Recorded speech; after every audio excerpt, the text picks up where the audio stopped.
nataka kuwashukuru nyinyi, ndio mmekuwa wakereketwa wa UDA. Nyinyi ndio mmezuia UDA. Today we are strong because you are strong. We are a ruling party because we are ruling with you. We have accomplished our dreams, our vision, our mission for today and tomorrow because you have been there with us.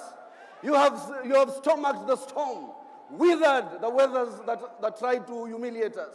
Leo nyinyi mmetoka kutoka propaganda ya wale wasiojitambua.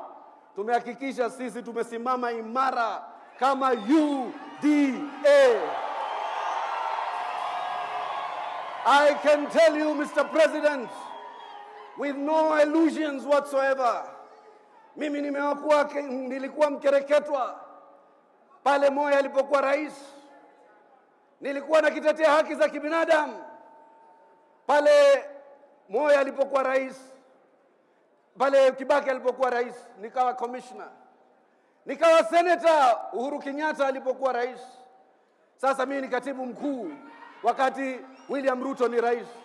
But I can give you one testimony as a young Kenyan who has grown through this system, as a young Kenyan who has seen Kenya transform, that William Ruto is undeniably the best president, the most transformative president this country has had. Na wale ambao have doubts,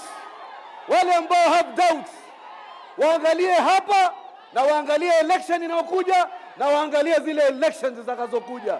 UDA itatawala milele because it has an agenda for the people. Two term.